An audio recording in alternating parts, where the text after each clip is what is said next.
한 돈에 90만 원은 넘어선 금값. 비싸다고요? 천만에요. 이건 시작도 안 한 겁니다. 여러분, 지금 이 순간에도 지갑 속 현금은 조용히 녹아내리고 있어요. 은행 예금 통장에 찍힌 숫자들도 마찬가지고요. 달러를 기반으로 한 세계 화폐 시스템 전체가 뿌리부터 흔들리고 있거든요. 독일, 프랑스, 네덜란드 같은 선진국 중앙은행들이 미국 연방준비은행, 금고에 수십 년간 맡겨뒀던 자국금을 본국으로 송환하기 시작했습니다. 중국은 미국 국채를 대규모로 팔아치우면서 그 돈으로 금을 미친 듯이 사들이고 있고요. 왜일까요? 답은 하나예요. 달러에 대한 신뢰가, 화폐에 대한 신뢰가 근본부터 무너졌기 때문입니다. 오늘 이 영상은 경고장입니다. 지금 당장 움직이지 않으면 여러분의 자산은 눈앞에서 증발합니다. 끝까지 집중해서 들어주십시오. 당신의 평생 모은 돈이 걸린 문제거든요. 자, 그렇다면 왜 지금이 마지막 저점이라고 말씀드리는 걸까요? 뉴스에서 떠드는 금값 상승 이유 있잖아요. 지정학적 리스크가 어쩌고 금리 인하가 저쩌고 하는데 그건 다 껍데기일 뿐입니다. 진짜 핵심은 부채예요. 통제 불가능한 수준으로 폭발해버린 국가 부채 문제죠. 미국 연방정부 부채가 38조 달러를 넘어섰거든요. 우리 돈으로 환산하면 5경 5천조 원입니다. 숫자가 너무 커서 감이 안 오시죠? 쉽게 말씀드릴게요. 대한민국 1년 국가 예산이 약 600조 원인데 미국 부채는 그걸 900배 넘게 쌓아놓은 수준이에요. 이게 얼마나 심각한 수준이냐면요. 국제 신용평가 기준으로 봤을 때 GDP 대비 부채 비율이 100%를 넘으면 국가 부도 위험 신호로 봅니다. 그리스가 경제위기 터졌을 때가 GDP 대비 부채 비율 180% 수준이었어요. 미국은 지금 120%를 넘어섰습니다. 아직 그리스보다는 낫다고요?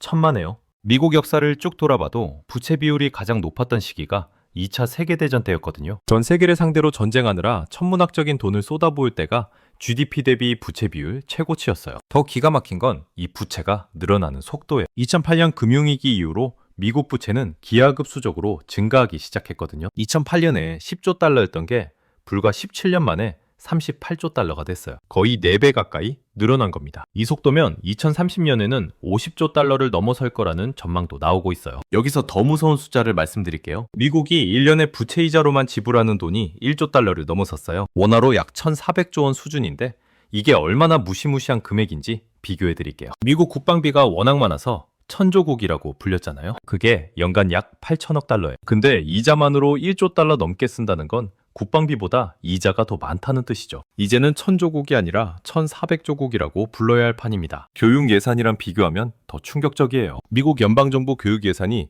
1년에 약 2,400억 달러거든요. 이자가 교육 예산의 4배예요. 미래 세대 교육보다 과거에 빌린 돈 갚는데 4배 더 쓰고 있다는 얘기죠. 이게 정상적인 국가 운영일까요? 세계 3대 신용평가사 피치, 무디스, S&P가 미국 신용등급을 연달아 강등시켰습니다. 피치는 2023년 8월에 미국 신용등급을 AA에서 AA+로 한 단계 내렸고요. 무디스도 2024년 말에 등급 전망을 안정적에서 부정적으로 바꿨어요. 추가 강등 가능성을 노골적으로 경고한 겁니다. 신용평가사들이 왜 이러는 줄 아세요? 미국이 앞으로 부채를 갚을 능력이 없다고 판단했기 때문이에요. 이런 상황에서 각국 중앙은행들이 어떻게 움직이고 있는지 보면 답이 나옵니다. 중국 인민은행부터 볼까요? 2022년부터 2024년까지 3년 연속 매달 금을 사들이고 있어요. 공식 발표만 봐도 매달 10톤에서 20톤씩 꾸준히 매입 중이고 실제로는 공식 발표보다 훨씬 더 많이 사들이고 있다는 분석이 지배적이죠. 중국이 보유한 미국 국채는 2013년 1조 3천억 달러에서 2024년 7,700억 달러로 줄었습니다. 거의 절반 가까이 줄인 거예요. 그 돈으로 뭘 샀겠어요?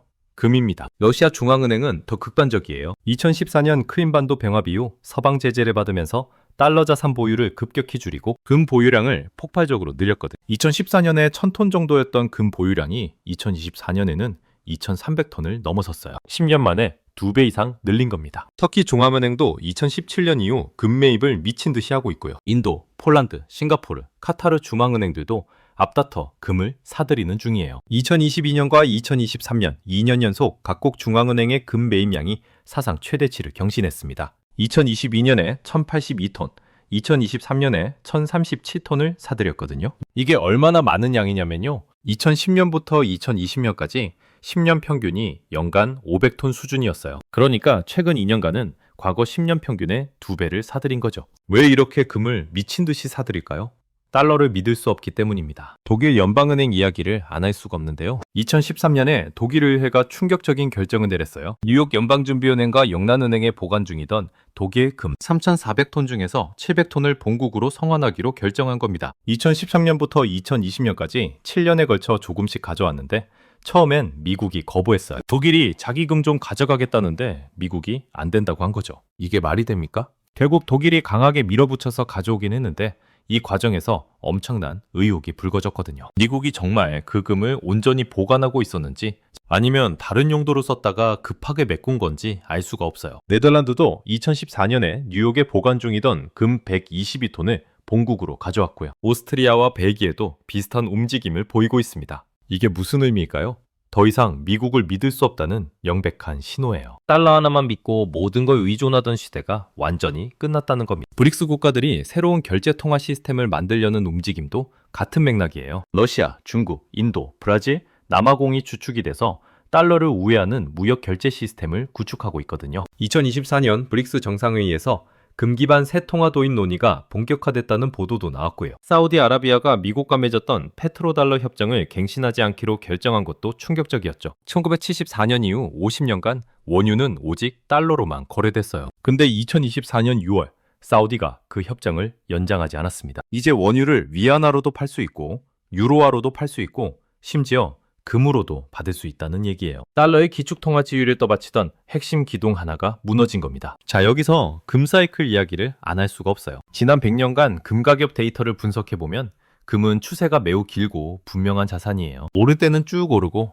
떨어질 때는 쭉 떨어지죠. 상승 추세인지 하락 추세인지 헷갈릴 일이 없다는 겁니다. 지금은 누가 봐도 명확한 상승 추세고요. 과거 데이터를 보면 금 상승 사이클은 짧게는 9년에서 길게는 13년 정도 지속됐어요. 1971년부터 1980년까지 금 가격은 온스당 35달러에서 850달러로 폭등했습니다. 무려 24배 상승이에요.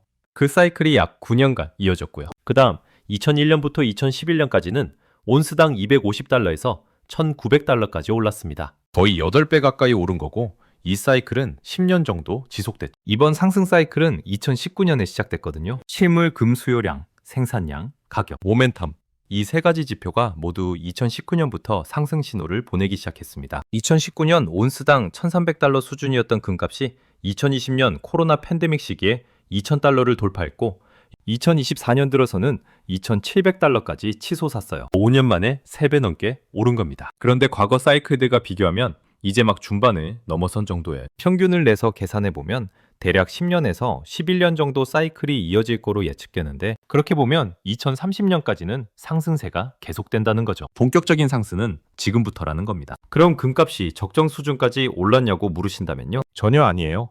오히려 아직도 터무니없이 싸다고 봐야 합니다. 금은 인류 역사에서 5,000년 동안 돈으로 쓰였던 자산이거든요. 지금도 여전히 돈으로서의 가치를 가지고 있어요. 각국 중앙은행들이 지구상에 있는 모든 금의 20%를 실물로 직접 보유하고 있다는 사실이 이를 증명하죠. 더 놀라운 건 지금 중앙은행들이 보유한 금 물량이 역사상 최대치라는 겁니다. 2차 세계대전 당시 금본위제 시절보다도 더 많은 금을 보유하고 있고 매년 사상 최고 수준으로 금 매입을 이어가고 있어요. 금은 화폐와 함께 봐야 합니다. 화폐는 종이에 글자만 찍으면 만들 수 있으니까 얼마든지 늘릴 수 있거든요. 2008년 금융위기 이후 세계 각국이 돈을 얼마나 풀었는지 아세요? 미국 연방준비은행만 해도 2008년에 8천억 달러 정도였던 자산 규모가 2022년에는 9조 달러까지 불어났어요. 10배 넘게 늘어난 겁니다. 2020년 코로나 팬데믹 때는 더 심했죠. 각국 정부가 경기 부양한다고 돈을 미친 듯이 찍어냈거든요. 미국 M2 통화량이 2020년 한 해에만 25% 증가했습니다. 한 해 만에 4분의 1이 늘어난 거예요. 이런 속도면 5년이면 2배가 되는 수준이죠. 이 시스템이 무너지고 새로워지려면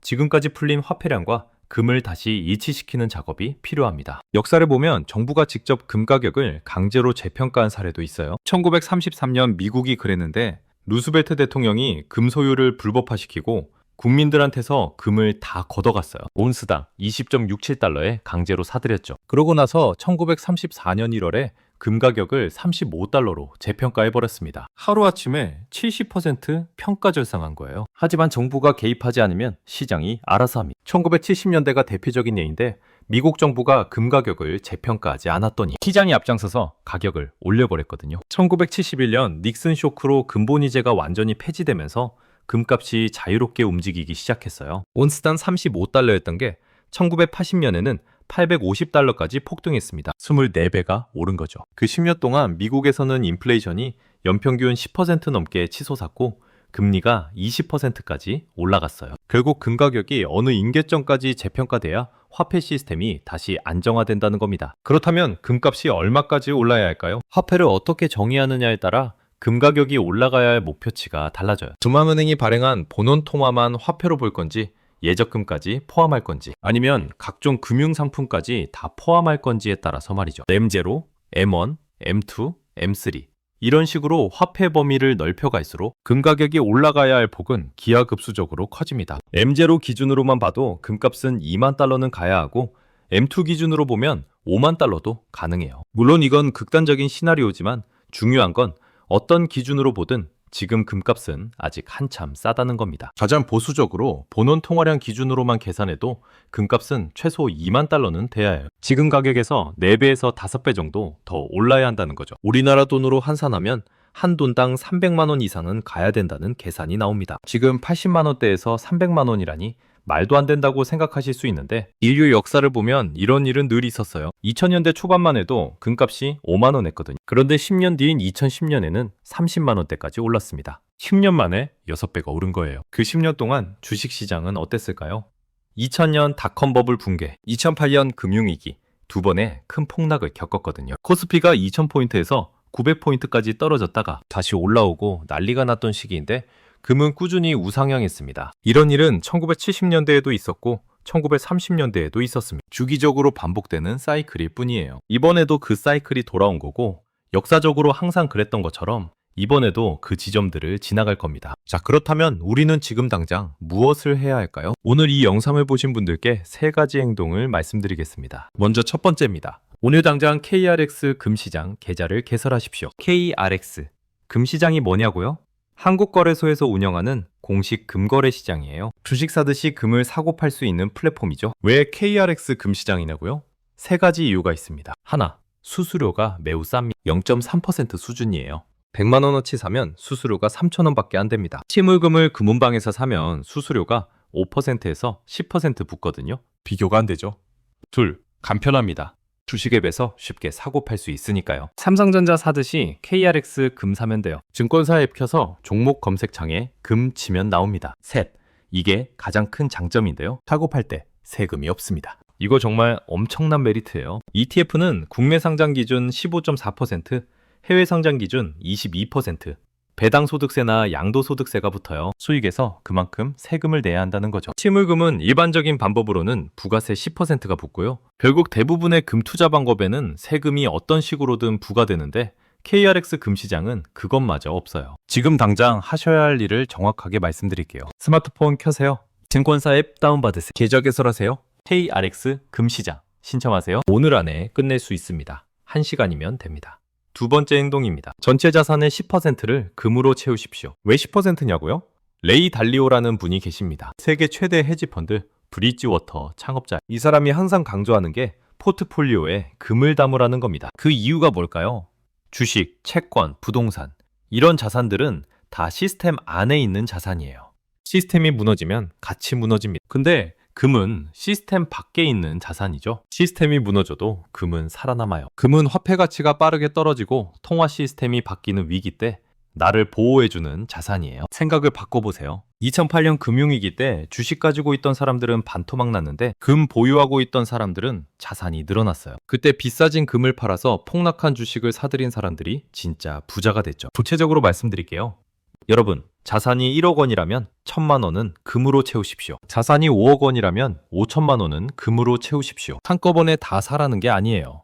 매달 조금씩 나눠서 사세요. 이걸 적립식 투자라고 하는데 가격이 오르든 내리든 꾸준히 사면 평균 매입 단가가 낮아지거든요. 매달 50만 원씩 아니면 100만 원씩 KRX 금시장에서 금을 사세요. 1년이면 600만 원에서 1200만 원어치가 쌓입니다. 이렇게 3년, 5년 하면 자산의 10%가 자연스럽게 금으로 채워져요. 세 번째 행동입니다. 절대 팔지 마십시오. 최소 5년은 묵히십시오. 금 투자에서 가장 중요한 건 인내심이에요. 단기적으로 금값이 출렁일 수 있거든. 달러가 강세를 보이면 금값이 조정받는 것도 사실이고요. 금리가 오르면 이자나 배당을 주지 않는 금은 매력이 떨어져서 가격이 내린다고들 하시는데 맞는 말이에요. 하지만 이건 어디까지나 단기 현상일 뿐입니다. 몇 년 전만 해도 20만 원 하던 금값이 지금 80만 원까지 올라서 4배 가까이 상승한 본질적 이유는 화폐 시스템이 갈아엎어지고 있기 때문이거든요. 금 가격이 안정된다는 건 사람들이 다시 화폐를 믿어야 한다는 뜻인데, 그러려면 화폐 가치가 충분한 수준으로 재평가돼야 하거든요. 사람들이 마음의 안도감을 가지고 현금이나 예적금을 보유하는 걸 두렵다고 느끼지 않을 때, 수백억, 수천억을 굴리는 투자기관이나 부자들도 그렇게 느낄 때 비로소 화폐 시스템이 안정화되는 겁니다. 그래서 금 가격이 2만 달러를 넘는지 안 넘는지가 첫 번째 중요한 체크포인트가 될 겁니다. 그 전까지는 절대 팔지 마세요. 50대 직장인 김대리 이야기를 해드릴게요. 김대리는 2020년에 퇴직금 3천만 원 중 1천만 원을 금에 투자했어요. 당시 한 돈에 25만 원 정도 했거든요. 주변에서 다들 말렸어요. 금이 뭐가 좋냐고, 주식 사라고, 부동산 사라고. 김대리는 흔들리지 않았습니다. 5년 동안 한 번도 팔지 않았어요. 2025년 현재 금값은 한 돈에 90만 원을 넘었습니다. 김대리가 투자한 1천만 원은 3,600만 원이 됐어요. 3.6배가 된 것. 같은 시기에 주식에 투자했던 동료는 어떻게 됐을까요? 2022년 하락장에서 반토막이 났고 아직도 원금을 회복 못했어요. 김대리는 뭐가 달랐을까요? 특별한 게 없었어요. 그냥 샀고 팔지 않았습니다. 그게 전부예요. 여러분, 다시 한번 정리해드리겠습니다. 금값은 지금도 싸고 앞으로 최소 4배에서 5배는 더 올라야 정상이에요. 보수적으로 봐도 2만 달러, 한돈 300만 원은 가야 하고, 좀 더 확장된 화폐 기준으로 보면 그 이상도 가능합니다. 화폐 시스템이 근본적으로 바뀌는 과정에서 금은 가장 확실한 보호수단이거든요. 달러 패권이 무너지고 각국 중앙은행들이 금을 사재기하고, 브릭스가 새로운 통화 시스템을 만들고, 페트로달러가 종료되고, 이 모든 신호들이 하나를 가리키고 있어요. 화폐 시스템의 대전환이 진행 중이라는 거죠. 오늘 이 영상을 본 분들은 두 부류로 나뉠 겁니다. 한 부류는 오늘 당장 증권사 앱을 켜고 KRX 금시장 계좌를 만들 거예요. 매달 조금씩 금을 사기 시작할 거고 5년 뒤에 웃게 될 겁니다. 다른 한 부류는 설마 하면서 아무것도 안 할 거예요. 금값이 더 떨어지면 사야지, 조금만 더 지켜보자, 이러다가 금값이 한돈 150만 원, 200만 원 될 때 후회하게 될 겁니다. 1997년 IMF 때도 그랬어요. 위기가 올 거라는 신호는 분명했는데 대부분의 사람들은 설마 우리나라가 그렇게까지 되겠어?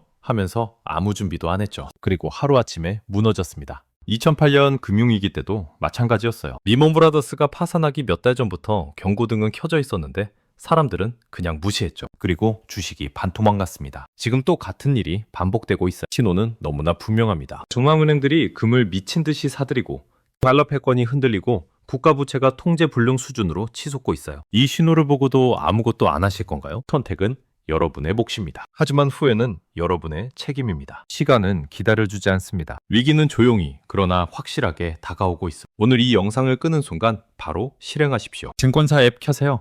KRX 금시장 계좌 만드세요. 첫 금을 사세요. 오늘이 마지막 저점입니다. 내일은 더 비쌀 겁니다. 지금 이 순간부터 시작하십시오. 당신의 미래는 당신이 지켜야 합니다.